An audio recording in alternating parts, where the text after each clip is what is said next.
এক ব্যতিক্ৰমী চিন্তা আৰু পদক্ষেপ এখন গাঁৱৰ এক কৰ্মযোগী কাৰ্যপন্থাই আকৰ্ষিত কৰিছে সকলোকে কাৰণ উত্তৰ পশ্চিম যোৰহাটৰ কমলাবৰীয়া যুৱ সংঘৰ সোণালী জয়ন্তী বৰ্ষৰ শুভাৰম্ভণি অনুষ্ঠান আয়োজন কৰা হয়। উক্ত সোণালী জয়ন্তী বৰ্ষৰ লগত সংগতি ৰাখি বৃহত্তৰ গাঁওখনৰ 100 জন পৰলোক গমন কৰা ব্যক্তিসকলৰ প্ৰতিচ্ছবি অংকন কৰি তেওঁলোকক গায়ন বায়ন আৰু ধৰ্মীয় ৰীতি নীতিৰে শ্ৰদ্ধাঞ্জলি জ্ঞাপন কৰা হয়। স্বৰ্গগামী হোৱা গাঁওখনৰ 100 জন লোকৰ প্ৰত্যেকৰে জীৱন সম্পৰ্কে এখন পুস্তিকা প্ৰকাশ কৰা হয় আৰু এই সোণালী জয়ন্তী বৰ্ষৰ অনুষ্ঠানলৈ গাঁৱৰ সকলো স্তৰৰ লোক ওলাই আহি অংশগ্ৰহণ কৰা পৰিলক্ষিত হ'ল আৰু গাঁৱৰ ৰাইজৰ উপস্থিতিত 50খন পতাকা উত্তোলন কৰা হয়।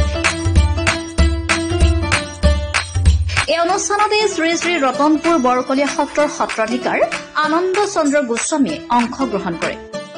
যোৰহাটৰ পৰা পৰাণ মেধিৰ ৰিপৰ্ট, আছাম লাইভ 7।